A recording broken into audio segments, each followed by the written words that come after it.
시청자 여러분 안녕하십니까. 민영삼 칼럼 시간입니다. 지금 국회가 긴박하게 돌아갑니다. 국회가 긴박하게 돌아가는 게 아니라 이 패트트랙 선거법 공수처법 막느냐 뚫리느냐 정말 심각한 상황인 것 같습니다.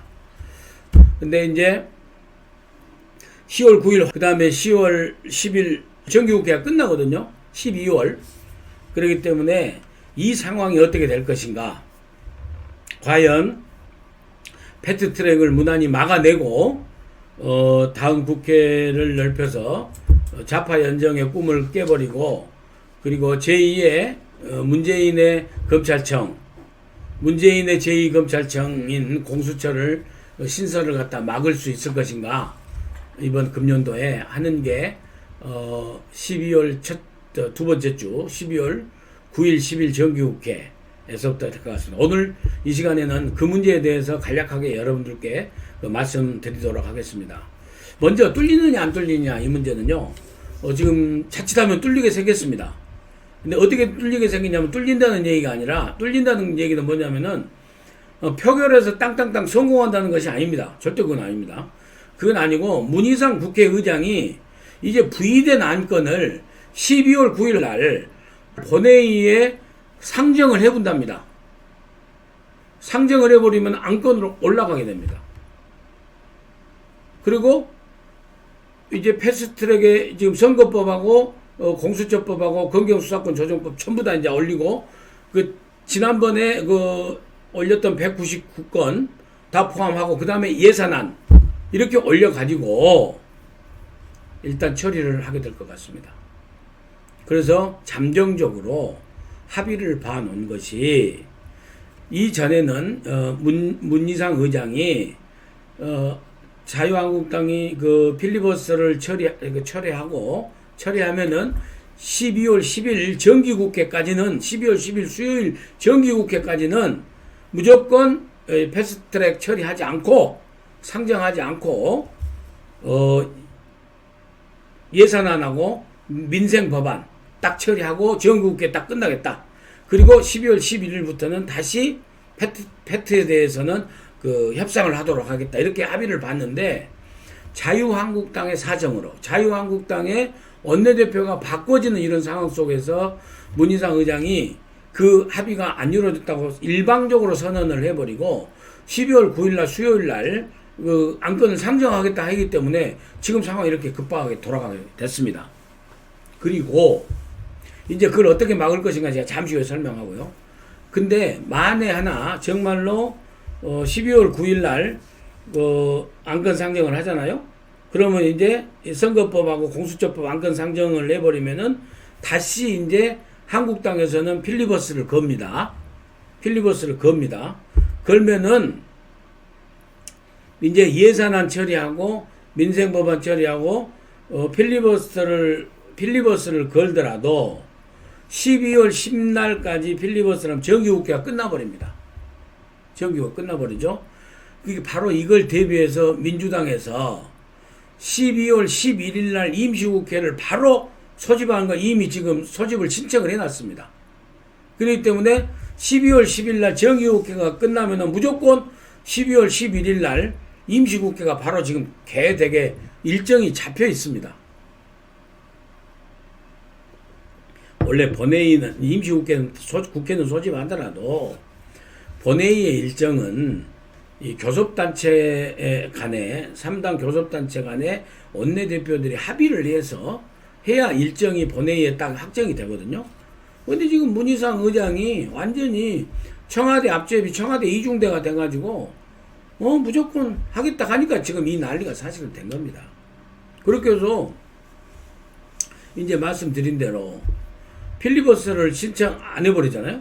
필리버스를 만약에 신청을 안 해버리고 12월 9일날에서 12월 10날까지 정기국감 예산 처리하고 민생법안 처리하고 다 법안 다 처리하면서 이거 갖다 표결에 가버리면은 이 상황이 지금 심각해져 버립니다. 왜냐면은요, 지금 국회 의석수가, 자, 예를 들어 선거법이 지금 표결에 올라왔다. 그러면은 지금 선거법은 아마 수정안으로 올라올 것 같아요. 새로운 안으로 올라오면은 어떻게 되냐면, 지금 대개 그 4+1이라는 거기 범여권 이중대들이하고 지금 다 합의가 본 게 말입니다. 지금 원하는 225석에서 이 비례대표가 75석 아닙니까? 225에서 75석. 이 225석의 지역구를 250석으로 올립니다. 250석으로 올려요.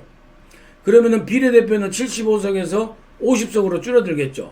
그래서 250석의 지역구하고 이 50석의 비례대표를 합니다. 하는데 이 비례대표에 대해서 우리가 연동형 비례율이라 하지 않습니까? 연비율을 갖다가 현재는 이제 100%로 되는 걸 이제 50%. 그러니까 지금 4+1에서 지금 정의당은 빠진 것 같아요. 이게 3+1인 것 같습니다. 3+1은 지금 대략 합의를 봐버린 게 범여권 지기들끼리 합의를 본 게 범여권이 아니죠. 어떻게 보면은 민주당, 그 다음에 바른미래당, 그리고 이중대들, 정의당들, 대한신당이나 평화당이나 그 당들이 합쳐서 합의를 본 게 지역구는 거의 줄이지만 250석 플러스 연동형 비례대표석 250석은 대신 시골 농어촌 지역의 지역구는 안 줄이고 서울에서 줄인답니다. 서울 수도권에서 4석을 줄인대요. 현재 253석이기 때문에 4석을 줄이고 오히려 농촌 지역에서 1석을 늘리겠다는 거죠. 그렇게 하니까 지금 여당들이 지금 범여권이 좋다고 하죠. 농어촌 지역에 자기 지역구가 안 없어지니까. 그렇지 않습니까? 그렇게 지금 당근을 준 겁니다. 그래서 서울에서, 수도권에서 지금 없어질 지역구가 예상되는 곳이 강남 가불병정에서 강남하고 노원, 여기서 한 석씩 줄이고, 그 다음에 경기도 안산하고 또 어디 한 군데 줄여서 4석을 수도권에 줄인답니다. 그래서 농어촌 지역에서 1석 늘리고 해서 전체적으로 53석을 줄여서 250석.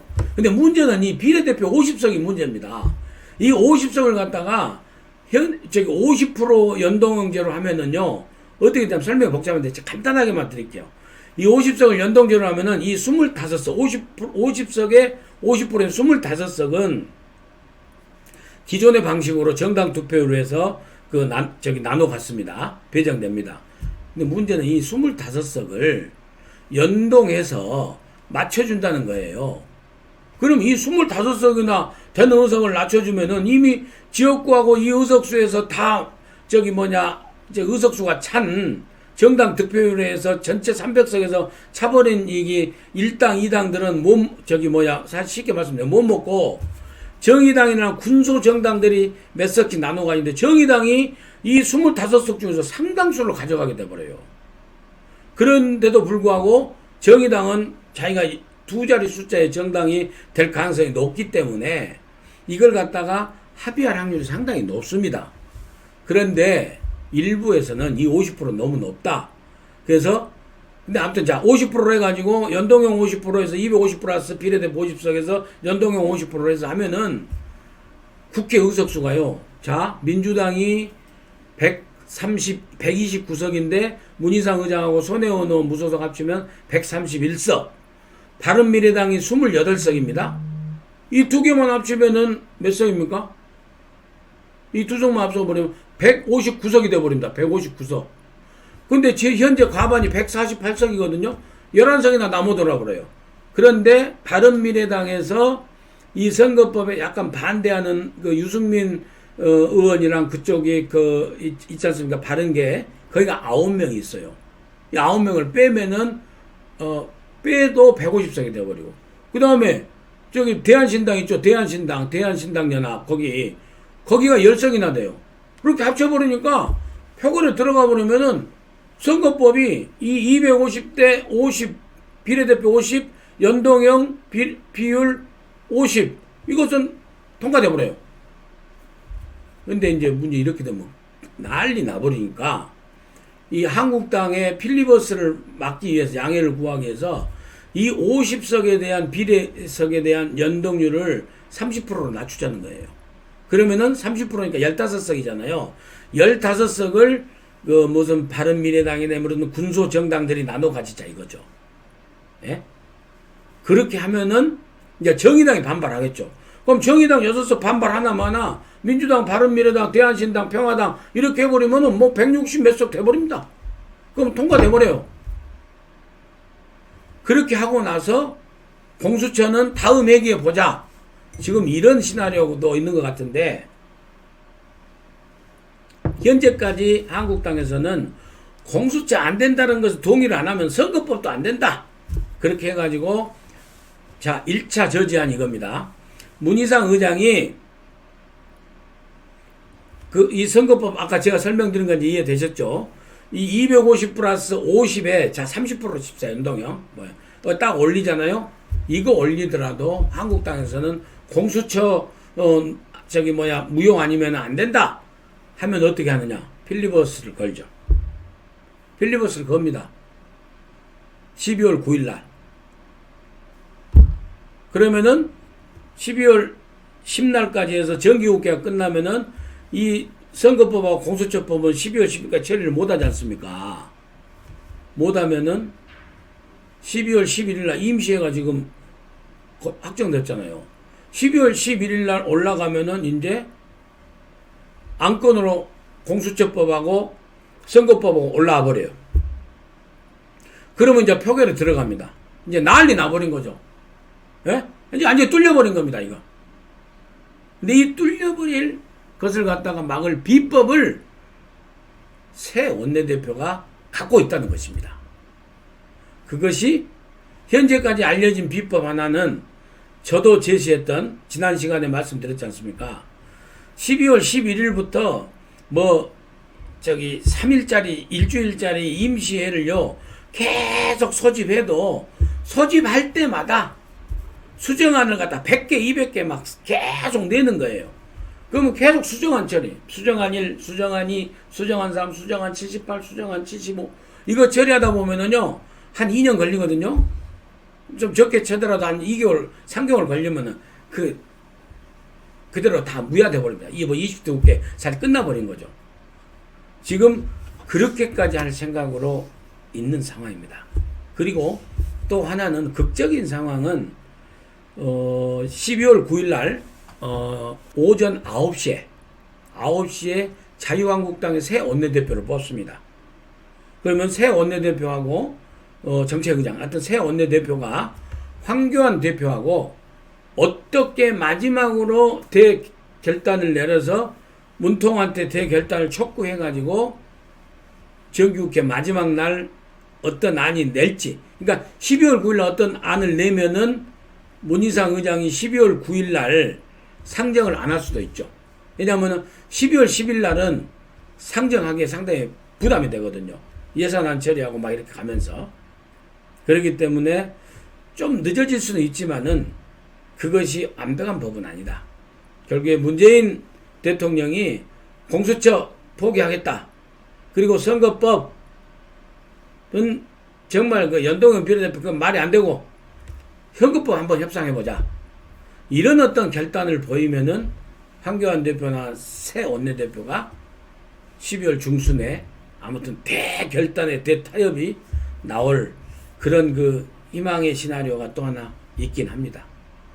이 자세한 상황은 12월 9일, 10일 지금 계속 보면서 그때마다 유튜브 방송으로 여러분들께 짧게라도 계속해서 브리핑해드리고 방송해 드리도록 하겠습니다. 오늘은 여기서 마치도록 하겠습니다. 시청해 주셔서 대단히 감사합니다.